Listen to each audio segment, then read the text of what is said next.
Hello everyone, this Jennifer Amalraj. இந்த வீடியோல gap trading strategy தான் பார்க்க போறோம். இதை நீங்க ஸ்விங் ட்ரேடிங்க்கு யூஸ் பண்ணிக்கலாம், இன்ட்ராடே ட்ரேடிங்க்கு யூஸ் பண்ணிக்கலாம். இதுல ட்ரேட் பண்றதுக்கு சில மெத்தட் அண்ட் ரூல்ஸ் இருக்கு. இது எல்லாமே நம்ம இன்னைக்கு டீடைலா பார்க்க போறோம். பொதுவாவே நிறைய ட்ரேடர்ஸ் அவங்களோட சார்ட்ல ஒரு கேப் அப்போ கேப் டவுன் பார்த்த உடனே அவங்களுக்கு ஆட்டோமேட்டிக்கா வர கேள்வி என்னவா இருக்கும்னா, இந்த கேப்போட நேம் என்ன? இது மெஷரிங் கேப்பா, இல்ல இது பிரேக்அவே கேப்பா, இல்லனா இது காமன் கேப்பா, இல்லனா இது எண்டிங் கேப்பா? இந்த மாதிரி தான் அவங்க திங்க் பண்ணிட்டே இருப்பாங்க. நம்மளோட சார்ட்ல கேப் அப்போ கேப் டவுன் நடக்கும்போது நமக்கு இந்த மாதிரி இதோட நேம்ஸ்லாம் கண்டிப்பா தெரியணும் அவசியம் இல்ல. நமக்கு எந்த மாதிரி கேள்வி வரணும்னா, இந்த கேப் நமக்கு என்ன சொல்லுது? இந்த கேப்பை யார் கிரியேட் பண்ணது? புல்ஸா, பியர்ஸா? இந்த கேப்ல நம்ம ட்ரேட் பண்ணோம்னா ஷார்ட் பீரியட்ல நல்ல ரிட்டர்ன்ஸ் எடுக்க முடியுமா? இந்த மாதிரி கேள்வி தான் நம்ம மனசுக்குள்ள வரணும் தவிர, இந்த கேப்போட நேம் என்ன?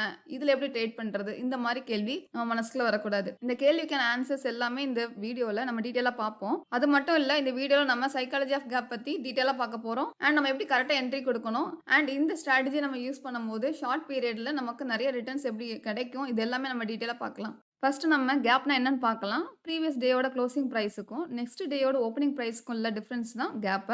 இந்த டிஃபரன்ஸ் நம்மளோட சார்ட்ல பார்க்கும்போது எப்படி இருக்கும்னா, ஒரு எம்டி ஏரியா மாதிரி இல்லைன்னா அன்ட்ரேடட் ஏரியாஸ் மாதிரி இருக்கும். இதை பார்க்கும்போது ஒரு கேப் மாதிரி இருக்கும். அந்த இடத்துல எந்த ட்ரேடிங் ஆக்டிவிட்டிஸும் நடந்திருக்காது. இப்போ இந்த எக்ஸாம்பிள் பார்த்தீங்கன்னா, ப்ரீவியஸ் டேயோட க்ளோசிங் பிரைஸ் 100 ருபீஸ்ல இருக்கு. இங்க நமக்கு ஓப்பன் ஆயிருக்கு, இந்த இடத்துல க்ளோஸ் ஆயிருக்கு. நெக்ஸ்ட் டே நமக்கு கேப் அப் ஆயிருக்கு. ஸோ கேப் அப் பார்த்தீங்கன்னா கிட்டத்தட்ட 5%. So opening price 105. கிட்டத்தட்ட 5% கேப் அப்ல நமக்கு இங்க பிரைஸ் ஓப்பன் ஆயிருக்கு. இந்த 100 ருபீஸ்லேருந்து 105 ருபீஸ்க்குள்ள நமக்கு எங்கேயுமே ட்ரேடிங் ஆக்டிவிட்டிஸ் கிடையாது. ஸோ இதை பார்க்கும்போது நமக்கு இது கேப் அப்படிங்கிறது ஈஸியாக ஐடென்டிஃபை பண்ண முடியுது. இப்போ இந்த எக்ஸாம்பிள் பார்க்கும்போது ப்ரீவியஸ் டேயோட க்ளோசிங் பிரைஸ் 100 ருபீஸ்.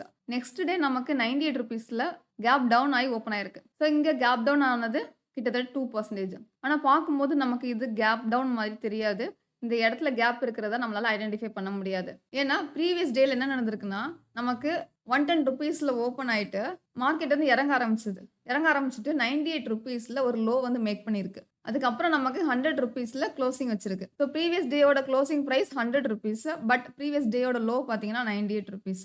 இங்க நமக்கு கேப் டவுன் ஆனது 98 ருபீஸ்ல. நம்ம கேப்போட மீனிங் என்ன பார்த்துருப்போம்னா, ப்ரீவியஸ் டேயோட க்ளோசிங் பிரைஸும் நெக்ஸ்ட் டேயோட ஓப்பனிங் பிரைஸுக்குள்ள டிஃபரன்ஸ் தான் கேப்னு சொல்லி பார்த்துருப்போம். இங்க இதுதான் நமக்கு கேப்பா இருக்கு. பட் சார்ட்ல சில பேருக்கு பார்க்கும்போது இது கேப் மாதிரி இருக்காது. இதுக்கு காரணம் என்னன்னா, ப்ரீவியஸ் டேயோட கேண்டிலோட லோ பார்த்தீங்கன்னா 98 ருபீஸ். அதுலேருந்து நமக்கு மேலே ஏறி 100 ருபீஸ்ல க்ளோஸ் வச்சிருக்கு. பொதுவாவே நம்மளோட சார்ட்ல கேப் அப், கேப் டவுன் நடக்கும்போது சில கேப் அப், கேப் டவுனா நம்மளால ஈஸியா ஐடென்டிஃபை பண்ண முடியும். சில கேப் அப், கேப் டவுனா நம்மளால ஐடென்டிஃபை பண்ண கஷ்டமா இருக்கும். இப்போ இந்த மாதிரி கேஸ்ல நம்ம கொஞ்சம் கஷ்டமா இருக்கும். பிகினரா இருக்கிறவங்களுக்கு இந்த மாதிரி கஷ்டமா இருக்கும். பட் போக போக உங்களுக்கு வந்து இது ஈஸியாயிரும். இப்போ நமக்கு மார்க்கெட்ல கேப் அப்போ, கேப் டவுன் நடக்கும்போது அந்த கேப்ப மேக்ஸிமம் ஃபில் ஆக சான்சஸ் இருக்கு. ஒண்ணு அன்னைக்கே வந்து நமக்கு ஃபில் ஆகும். இன்ட்ராடேலே ஃபில் ஆக சான்சஸ் இருக்கு. இல்லன்னா நமக்கு அடுத்த நாள் கூட ஃபில் ஆக சான்ஸ் இருக்கு. இல்லன்னா கொஞ்ச நாள் கழிச்சு கூட அந்த கேப்ப ஃபில் ஆகும். இப்போ ஒரு எக்ஸாம்பிளுக்கு நிஃப்டி 50 மினிட்ஸ் சார்ட் பார்க்கலாம். இங்க நமக்கு கேப் டவுன் ஆயிருக்கு. இந்த கேப் டவுன் இன்ட்ராடேல அன்னைக்கே ஃபில் ஆயிருக்கு. இதுக்கப்புறம் அடுத்த நாள் பாருங்க, இங்கேயே நமக்கு வந்து கேப் அப் ஆயிருக்கு. இந்த கேப்பும் அதே மாதிரி இன்ட்ராடேல அன்னைக்கே ஃபில் ஆயிருக்கு. இப்போ இந்த எக்ஸாம்பிள் பாருங்க, இங்க நமக்கு கேப் அப் ஆயிருக்கு. ஆனா இந்த கேப் நமக்கு இன்ட்ராடேல ஃபில் ஆகல. நெக்ஸ்ட் டேயும் நமக்கு வந்து ஃபில் ஆகல. கிட்டத்தட்ட 2 வீக்ஸ் கழிச்சு தான் அந்த கேப் நமக்கு வந்து இங்க ஃபில் ஆயிருக்கு. ஸோ பொதுவாவே நம்மளோட சார்ட்ல கேப் அப், கேப் டவுன் நடக்கும்போது அது மேக்ஸிமம் ஃபில் ஆக சான்சஸ் இருக்கு. ஒண்ணு இன்ட்ராடேல இல்லன்னா கொஞ்ச நாள் கழிச்சு கூட அது ஃபில் ஆக சான்சஸ் இருக்கு. ஸோ பிகினரா இருக்கீங்கன்னா, நம்மளோட சார்ட்ல கேப் அப், கேப் டவுன் நடக்கும்போது அத ஒரு சப்போர்ட் ஏரியாவும், அத ஒரு ரெசிஸ்டன்ஸ் ஏரியாவும் நீங்க கன்சிடர் பண்ணணும். இனி நம்ம என்ன பார்க்க போறோம்னா, அந்த கேப்புக்கு பின்னாடி இருக்கிற எக்ஸாக்ட் ரீசன் அண்ட் அதோட சைக்காலஜி பத்தி தான் பார்க்க போறோம். நம்ம இத ப்ராப்பரா அண்டர்ஸ்டாண்ட் பண்ணிட்டோம்னா, தப்பான சைட்ல நம்ம ட்ரேட் எடுக்காம கரெக்ட்டா நம்மளோட என்ட்ரி குடுக்க முடியும். அது மூலமா ஷார்ட் பீரியட்ல நமக்கு நல்ல ரிட்டர்ன்ஸும் கிடைக்கும். கேப்ல நீங்க ட்ரேட் பண்றதுக்கு முன்னாடி உங்களுக்கு என்ன தெரியணும்னா, அந்த கேப் எப்படி ஃபார்ம் ஆச்சு? ஏன் ஃபார்ம் ஆச்சு? அப்படிங்கிறது தெரியணும். இந்த கேப் ஃபார்ம் ஆனதுக்கு பின்னாடி இருக்கிற எக்ஸாக்ட் சைக்காலஜி உங்களுக்கு கண்டிப்பா தெரியணும். அத பத்தி கிளியர் இன்ஃபர்மேஷன், நாலேட்ஜ் உங்களுக்கு இருந்துச்சுன்னா, கண்டிப்பா உங்களோட ட்ரேடிங் டெசிஷன் பெட்டரா இருக்கும். இதுக்கு ஃபர்ஸ்ட் உங்களுக்கு என்ன தெரியணும்னா, நம்மளோட சார்ட்ல கேப் அப்போ, கேப் டவுன் நடந்ததுக்கு அப்புறம் ஒரு ட்ரேடர்ஸோட மைண்ட் எப்படி இருக்கும்? அப்படிங்கிறது உங்களுக்கு தெரியணும். அது தெரிஞ்சாலே நீங்க இதுல ஈஸியா வின் பண்ணிரலாம். ஒரு எக்ஸாம்பிளுக்கு நம்ம ஒரு ஸ்டாக் எடுப்போம். அந்த ஸ்டாக்கோட நேம் வந்து ஏபிசி லிமிடெட். அது இப்போ 100 ருபீஸ்ல ட்ரேட் ஆயிட்டு இருக்கு அப்படிங்கறத நீங்க அஸ்யூம் பண்ணுங்க. அன்னைக்கு அதோட க்ளோசிங் பிரைஸ் பாத்தீங்கன்னா எக்ஸாக்ட்டா 100 ருபீஸ் இருக்கு. அன்னைக்கு ஈவினிங் வந்து மார்க்கெட் க்ளோஸ் ஆனதுக்கு அப்புறம் அதுக்கு ரிசல்ட் வருது. ரிசல்ட் வந்து நல்ல ரிசல்ட்டாவே இருக்கு. சோ ரிசல்ட் வந்ததுக்கு அப்புறம் நிறைய ட்ரேடர்ஸ் வந்து என்ன நினைப்பாங்கன்னா, ரிசல்ட் நல்லா வந்திருக்கு. சோ நாளைக்கு கண்டிப்பா நமக்கு கேப் அப் நடக்கும். இந்த மாதிரி தான் அவங்க திங்க் பண்ணிட்டு இருப்பாங்க. சோ இந்த மாதிரி ட்ரேடர்ஸோட மைண்ட்ல என்னெல்லாம் ஓடும்னா, ஃபர்ஸ்ட் ரிசல்ட் நல்லா இருக்கு. நம்ம ஏற்கனவே வாங்கி வச்சிருக்கணும். நம்ம அதை மிஸ் பண்ணிட்டோம். இப்போ நாளைக்கு கண்டிப்பா நமக்கு இது கேப் அப் ஆக போகுது அப்படிங்கிற மாதிரி ஃபீல் பண்ணிட்டு இருப்பாங்க. செகண்ட் அவங்களோட மைண்ட்ல என்ன தோணும்னா, நாளைக்கு இதை நம்ம மிஸ் பண்ணிடக்கூடாது. கூடாது. மார்க்கெட் ஓப்பன் ஆன உடனே கடகடன்னு ஆர்டர் பண்ணணும். மிஸ் பண்ணிட்டோம்னா 5-10% கிட்ட ஏறும். ஸோ இந்த ஆப்பர்ச்சுனிட்டிய நம்ம மிஸ் பண்ணிறக்கூடாது அப்படிங்கிற மாதிரி அவங்களோட மைண்ட்ல ஓடிட்டு இருக்கும். அடுத்து அவங்களோட மைண்ட்ல என்னலாம் ஓடும்னா, நாளைக்கு நமக்கு இன்டர்நெட் இஷ்யூஸ் இருந்தா என்ன பண்றது? இல்லன்னா நமக்கு மார்க்கெட்ல ட்ரேட் பண்ணும்போது ஏதாவது அர்ஜென்ட் ஒர்க் வந்தா என்ன பண்றது? இந்த ட்ரேட் மிஸ் ஆயிருமே! நமக்கு வரப்போற ப்ராஃபிட் மிஸ் ஆயிருமே! இந்த மாதிரி யோசிச்சுட்டே இருப்பாங்க. ஸோ பிகினரா இருக்க நெறைய ட்ரேடர்ஸ்க்கு இந்த மாதிரி ஒரு தாட் வந்துகிட்டே இருக்கும். ஒரு கம்பெனில ரிசல்ட் அனௌன்ஸ் பண்ணதுக்கு அப்புறம் கேப் அப் ஆகுமா? கேப் டவுன் ஆகுமா? நமக்கு எப்படி ட்ரேட் எடுக்கணும்? இந்த மாதிரி மைண்ட் செட் தான் அவங்களுக்கு இருக்கும். பட் ஒரு எக்ஸ்பீரியன்ஸ் ட்ரேடருக்கு இதெல்லாம் பார்க்கும்போது காமெடியா தெரியும். ஏன்னா அவங்களுக்கு நல்லா தெரியும். மார்க்கெட்ல கேப் அப்போ கேப் டவுன் நடக்கும்போது அது எந்த டைரக்ஷன்ல போகும் அப்படிங்கிறத பிரெடிக்ட் பண்ண முடியாது. அவங்களோட அட்வான்டேஜா ஸ்மார்ட் ட்ரேடர்ஸ் வந்து யூஸ் பண்ணி ப்ராஃபிட் எடுப்பாங்க. ஸோ மார்க்கெட்ல என்ன நடக்கும்னா, அடுத்த நாள் கேப் அப் ஆன உடனே நெறைய பிகினர்ஸ் வந்து கடகடன்னு ஆர்டர் வந்து பிளேஸ் பண்ணுவாங்க. பிரைஸ் ஏறிட்டு இருக்கும். பிரைஸ் ஏற ஏற ஸ்மார்ட் ட்ரேடர்ஸ் என்ன பண்ணுவாங்கன்னா, ஏற்கனவே லாங் பொசிஷன்ல இருப்பாங்க. அவங்க செல் பண்ணிட்டு இருப்பாங்க. ஸோ இந்த பையர்ஸ் பை பண்ண அவங்க செல் பண்ணிட்டே இருப்பாங்க. ஒரு பர்ட்டிகுலர் பிளேஸ்ல நமக்கு பிரைஸ் ரிவர்ஸ் ஆகி கடகடன்னு இறங்க ஆரம்பிக்கும். இந்த பிகினர்ஸ் எல்லாரும் என்ன நினைப்பாங்கன்னா, ரிசல்ட் நல்லா தானே இருக்கு. ஏன் இது இறங்கிட்டு இருக்கு? நமக்கு ஏன் தேவையில்லாத லாஸ் வந்துட்டு இருக்கு அப்படின்னு நினைப்பாங்க. அவங்க மைண்டுக்குள்ள என்ன ஓடும்னா, ஓகே நமக்கு ரிசல்ட் நல்லா இருக்கு. நம்ம வெயிட் பண்ணலாம். ஸோ ஹோல்டு பண்ணோம். நாளைக்கு கூட நமக்கு ஏற சான்சஸ் இருக்கு அப்படின்னு நினைப்பாங்க. சில நேரம் ரிசல்ட் நல்லா இருக்கும். அந்த டைம் நமக்கு கேப் அப் ஆனதுக்கு அப்புறம் அந்த கேப் அப் அன்னைக்கே ஃபில் ஆகாம அந்த நியூ ட்ரெண்ட் வந்து கண்டினியூ ஆகும். ஏன்னா இப்போ ரிசல்ட் வந்து நல்லா இருக்கு அப்படின்னா, அங்க பிகினர்ஸும் வந்து பை பண்ணியிருப்பாங்க. அது போக ஸ்மார்ட் ட்ரேடர்ஸும் ஏற்கனவே லாங் பொசிஷன்ல இருப்பாங்க. இப்போ அவங்களோட பொசிஷன் இங்க ஆட் பண்ணிட்டு இருப்பாங்க. ஸோ இங்க வந்து நமக்கு ஒரு நியூ அப் ட்ரெண்ட் வந்து ஸ்டார்ட் ஆயிட்டு இருக்கும். ஸோ இப்போ அந்த கேப் நியூ அப் ட்ரெண்டுக்கு ஒரு பிகினிங் பாயிண்டா இருக்கும். நமக்கு பொதுவா மார்க்கெட்ல நிறைய நியூஸ் வரும். நம்ம மேக்ஸிமம் எதுல ஃபோக்கஸ் பண்ணணும்னா, அந்த கேப்ல எப்படி ட்ரேட் பண்ணணும் அப்படிங்கிறது தான் ஃபோக்கஸ் பண்ணணும். இப்போ நம்மளோட சார்ட்ல கேப் அப் ஆனதுக்கு அப்புறம் இல்ல கேப் டவுன் ஆனதுக்கு அப்புறம் எந்த டைரக்ஷன் வேணாலும் போக சான்சஸ் இருக்கு அப்படிங்கிற விஷயம் உங்களுக்கு அண்டர்ஸ்டாண்ட் ஆயிடுச்சுன்னா, இனி நீங்க இந்த மாதிரி கேப்லாம் பார்க்கும்போது அவசரப்பட்டு ட்ரேட் எடுக்காம பொறுமையா இருப்பீங்க. நீங்க பொறுமையா அப்சர்வ் பண்ணாலே உங்களால ஈஸியா கண்டுபிடிக்க முடியும் எந்த டைரக்ஷன்ல நம்ம ட்ரேட் பண்ணணும் அப்படிங்கிறது. அதுக்குன்னு சில ரூல்ஸ் இருக்கு. அத பத்தி இப்ப நம்ம பார்க்கலாம்.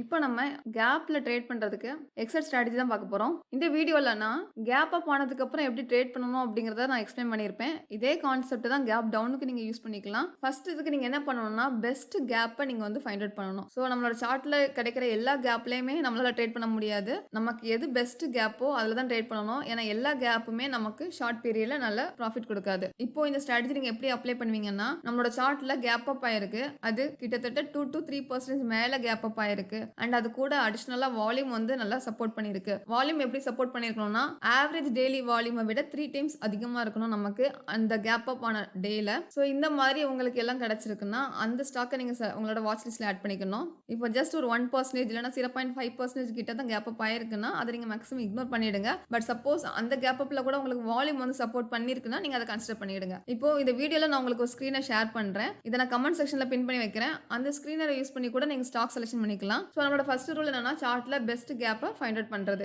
இப்போ செகண்ட் ரூல் என்னன்னா, கேப் அப் ஆனதுக்கு அப்புறம் அந்த சேம் டேல நம்ம ட்ரேட் பண்ணக்கூடாது. நம்ம வெயிட் பண்ணி அதுக்கப்புறம் நம்மளோட என்ட்ரி கொடுக்கணும். இதுக்கு நீங்க என்ன பண்ணணும்னா, கேப் அப் ஆனதுக்கு அப்புறம் அந்த கேப்போட ஹை அண்ட் லோவை நீங்க மார்க் பண்ணி வச்சுக்கணும். எப்போ நமக்கு அந்த ஹையை தாண்டி ஒரு பாயிண்ட் கிட்ட ஏற ஆரம்பிக்குதோ அப்போ நம்ம என்ட்ரி கொடுக்கணும். அது வரைக்கும் நமக்கு என்ட்ரி கொடுக்க கூடாது. ஏன்னா சில நேரம் நமக்கு இப்போ கேப் அப் ஆயிருக்குன்னா, அந்த கேப்போட ஹையஸ்ட் பிரைஸ் பாத்தீங்கன்னா அந்த மந்தோட ஹையஸ்ட் பிரைஸா இருக்கும். ஸோ சப்போஸ் நீங்க அவசரப்பட்டு நீங்க என்ட்ரி கொடுத்துட்டீங்கன்னா உங்களுக்கு மேக்ஸிமம் லாஸ் தான் இருக்கும். ஸோ நீங்க பொறுமையா அந்த கேப்போட ஹை அண்ட் லோவை மார்க் பண்ணிட்டு ஹையை தாண்டி 1 or 2 பாயிண்ட் கிட்ட ஏறினதுக்கு அப்புறம் தான் என்ட்ரி கொடுக்கணும். ஸோ இப்போ நம்ம என்னென்ன ஸ்ட்ராட்டஜி யூஸ் பண்ணுறோம்னா, நம்மளோட சார்ட்ல 2-3% தாண்டி கேப் அப்போ கேப் டவுன் ஆயிருக்கணும். அது கூட அடிஷனலாக வால்யூம் சப்போர்ட் பண்ணியிருக்கணும். வால்யூம் சப்போர்ட் மீன்ஸ் நமக்கு டெய்லி ட்ரேட் ஆகிற வால்யூமை விட 3 டைம்ஸ் அதிகமாக நமக்கு வால்யூம் ட்ரேட் ஆயிருக்கணும் அன்னைக்கு. ஒரு எக்ஸாம்பிள் பார்த்தீங்கன்னா, இன்னைக்கு நமக்கு 10,000 ஷேர்ஸ் கிட்ட வால்யூம் ட்ரேட் ஆயிருக்கு. அடுத்த நாள் 30,000 ஷேர்ஸ் கிட்ட ட்ரேட் ஆயிருக்கு. அண்ட் அன்னைக்கு கேப் அப் ஆயிருக்குன்னா அந்த ஸ்டாக்கை நீங்கள் வாட்ச் லிஸ்ட்ல ஆட் பண்ணி வச்சுடுங்க. அதுக்கப்புறம் அந்த கேப் அப் ஹேண்டிலோட ஹை அண்ட் லோவே நீங்கள் மார்க் பண்ணி வச்சுக்கணும். மார்க் பண்ணி வச்சுட்டு எப்போ அந்த ஹையை தாண்டி நமக்கு ஏற ஆரம்பிக்குது அப்போ 1 or 2 பாயிண்ட்ஸ் கிட்ட தாண்டி ஏறினதுக்கு அப்புறம் என்ட்ரி கொடுக்கணும். எக்ஸிட்டுக்கு உங்களோட என்ட்ரி கேண்டிலுக்கு 1 or 2 பாயிண்ட்ஸ் கீழே நீங்க வந்து ஸ்டாப் லாஸ் வச்சுக்கணும். நம்ம ப்ரீவியஸ் வீடியோல எக்ஸிட் ஸ்ட்ராட்டஜி டீடைலா பார்த்திருக்கோம். சப்போஸ் நீங்க அந்த வீடியோ பார்க்கலன்னா அந்த வீடியோ லிங்க் அங்க கார்டுல நான் ஆட் பண்ணிருக்கேன். அதை கிளிக் பண்ணி நீங்க பாருங்க. அங்க நான் என்னெல்லாம் எக்ஸ்பிளைன் பண்ணிருப்பேன்னா, இனிஷியலா நீங்க உங்களோட ஸ்டாப் லாஸ் நீங்க எங்க வைக்கணும், சப்போஸ் இந்த ட்ரேட் உங்களுக்கு ஃபேவரா போச்சுன்னா நீங்க எந்த மாதிரிலாம் எக்ஸிட் ஆகணும், இது எல்லாமே எக்ஸ்பிளைன் பண்ணிருப்பேன். இப்போ இது JSW ஸ்டீல் டெய்லி சார்ட். இதுல நமக்கு இங்க கேப் அப் ஆயிருக்கு. கேப் அப் ஆன பிளேஸ் கரெக்டான சப்போர்ட் ஏரியால ஆயிருக்கு. அண்ட் அது கூட நமக்கு வால்யூம் வந்து சப்போர்ட் ஆயிருக்கு. பட் ரொம்ப பெரிய சப்போர்ட் கொடுக்கல. இங்க நம்ம என்ன பண்ணணும்னா, இந்த டேயோட ஹையையும் லோவையும் நம்ம மார்க் பண்ணி வச்சுக்கணும். இந்த ஹையை தாண்டி ஏறும்போது நம்ம என்ட்ரி கொடுக்கணும். லோ கீழே 2 பாயிண்ட்ஸ் கீழே நம்ம ஸ்டாப் லாஸ் செட் பண்ணணும். இப்போ அடுத்து நீங்க என்னெல்லாம் பண்ணலாம்னா, இப்போ ஒரு எக்ஸாம்பிளுக்கு இந்த இடத்துல நீங்க ஒரு 5 லாட் வாங்கியிருக்கீங்க அப்படின்னா, இங்க நமக்கு மறுபடியும் கேப் அப் ஆயிருக்கு. இந்த கேப் அப் கேண்டிலோட ஹைய லோவையும் மார்க் பண்ணி வச்சுட்டு, இந்த ஹை தாண்டும்போது நீங்க மறுபடியும் என்ட்ரி குடுக்கலாம். மறுபடியும் நீங்க ஒரு 5 லாட் வச்சு பை பண்ணிக்கலாம். நம்ம ஏற்கனவே பார்த்துருக்கோம். எல்லா கேப்லயும் நம்ம ட்ரேட் பண்ணக்கூடாது. இப்ப வால்யூம் வந்து நல்லா சப்போர்ட் பண்ணியிருக்கு அப்படிங்கிறதுக்காண்டி, கிடைக்கிற கேப்லலாம் நம்ம ட்ரேட் பண்ணக்கூடாது. எப்போ நம்ம முக்கியமா இந்த கான்செப்ட்ல ட்ரேட் பண்ணக்கூடாது அப்படிங்கிறத இப்போ பார்க்கலாம். இப்போ இந்த சார்ட்ல நம்ம ரெசிஸ்டன்ஸ் பாயிண்ட் மார்க் பண்ணி வச்சுக்கணும். இங்க சிம்பிளா இருக்கணும் அப்படிங்கிறதுக்காக, இங்க சிங்கிள் லைனா நான் மார்க் பண்ணியிருக்கேன். பட் இது ஒரு ஏரியா. ஸோ, இங்க நமக்கு மல்டிபிள் டைம்ஸ் இந்த இடத்துல ரிஜெக்ட் ஆயிருக்கு. இப்போ இந்த பிளேஸ்ல பிரைஸ் ரீச் ஆகும்போது நமக்கு கேப் அப் ஆயிருக்கு. இங்க கேப் அப் ஆகும்போது நமக்கு வால்யூம் இன்கிரீஸ் ஆயிருக்கு. பட் இந்த கேப் அப்ல நம்ம ட்ரேட் எடுக்கக்கூடாது. ஏன்னா, இது ஒரு ரெசிஸ்டன்ஸ் ஏரியா பக்கத்துல நடக்கிற கேப் அப். மேக்ஸிமம் இந்த ரெசிஸ்டன்ஸ் ஏரியால இருந்து பிரைஸ் ரிவர்ஸ் ஆக சான்ஸ் இருக்கும். ஸோ, இந்த மாரி கேஸ்ல நம்ம ட்ரேட் எடுக்கக்கூடாது. இப்போ இந்த சார்ட்ல பாருங்க. இது முக்கியமான ரெசிஸ்டன்ஸ் ஏரியா. இங்க கிட்டத்தட்ட 7% கேப் அப் ஆயிருக்கு. நம்ம என்ன பண்ணியிருப்போம் அப்படின்னா, இப்போ இந்த கேப் அப் கேண்டிலோட ஹையையும் லோவையும் மார்க் பண்ணிட்டு, ஹைய தாண்டி நமக்கு ஏறும்போது நம்ம என்ட்ரி குடுக்குறோம் அப்படின்னா, இந்த ட்ரேட்ல நமக்கு ஸ்டாப் லாஸ் ஹிட் ஆகுது. இதுக்கு காரணம் என்னன்னா, ரெசிஸ்டன்ஸ் ஏரியா பக்கத்துல நமக்கு கேப் அப் நடக்கும்போது ட்ரேட் எடுக்கிறது தான். ஸோ, இந்த மாரி டைமு இந்த ஸ்ட்ராட்டஜிய நம்ம யூஸ் பண்ணக்கூடாது. இப்போ இந்த சார்ட்ல நம்ம ரெசிஸ்டன்ஸ் ஏரியா மார்க் பண்ணிக்கலாம். இங்க 3 டைம்ஸ் கிட்ட நமக்கு பிரைஸ் ரிஜெக்ட் ஆயிருக்கு. இப்ப நம்ம கேப் அப் ஆனது இந்த ரேஞ்ச்லேருந்து பிரேக் ஆயி கேப் அப் ஆயிருக்கு. ஸோ, இப்போ நம்ம இந்த கேப் அப் கேண்டிலோட ஹையும் லோவையும் மார்க் பண்ணி வச்சுட்டு என்ட்ரி குடுத்துக்கலாம். அண்ட் இது கூட அடிஷனலா நமக்கு வால்யூம் சப்போர்ட் ஆயிருக்கு. இந்த வீடியோல நம்ம என்னலாம் பார்த்துருக்கோம்னா, கேப் அப், கேப் டவுன்ல எப்படி ட்ரேட் பண்றது? அண்ட் அதுக்கு பின்னாடி இருக்கிற எக்ஸர்ட் சைக்காலஜி அண்ட் ரீசன்ஸ் இதெல்லாம் பார்த்துருக்கோம். எல்லா கேப்ஸ்லயும் நம்மளால ட்ரேட் பண்ண முடியாது. சார்ட்ல கிடைக்கிற எல்லா கேப்லயும் ட்ரேட் பண்றத அவாய்ட் பண்ணிட்டு, பெஸ்ட் கேப்ல ட்ரேட் பண்றதுல ஃபோக்கஸ் பண்ணணும். அது முக்கியமா ஒரு ரெசிஸ்டன்ஸ் ஏரியாக்கு பக்கத்துல நம்ம கேப் அப் ஆகுதுன்னா, அத அவாய்ட் பண்ணிக்கணும். சப்போர்ட் ஏரியாலருந்து கேப் அப் ஆகுது அண்ட் அது கூட அடிஷனலா வால்யூம் சப்போர்ட் குடுக்குதுன்னா, அந்த ஸ்டாக்க செலக்ட் பண்ணி அதுல ட்ரேட் பண்ணிக்கலாம். இல்லன்னா ஒரு ரெசிஸ்டன்ஸ் ஏரியாலருந்து பிரேக் ஆயி கேப் அப் ஆகுதுன்னா, அதுல கூட நம்ம வந்து ஃபோக்கஸ் பண்ணிக்கலாம். இங்க நீங்க என்ட்ரி குடுக்கும்போது, நம்ம இனிஷியலா ஸ்டாப் லாஸ் போடுறது என்ட்ரி கேண்டிலுக்கு 1 ஆர் 2 பாயிண்ட்ஸ் கீழ நம்ம ஸ்டாப் லாஸ் போட சொல்லியிருக்கோம். இது வந்து ரிஸ்க் எடுக்க விரும்பாத ட்ரேடருக்கு மட்டும் தான். சப்போஸ் நீங்க ரிஸ்க் எடுக்க ரெடியா இருக்கீங்க அப்படின்னா, ஸ்விங் லோ கீழ நீங்க ஸ்டாப் லாஸ் செட் பண்ணிக்கலாம்.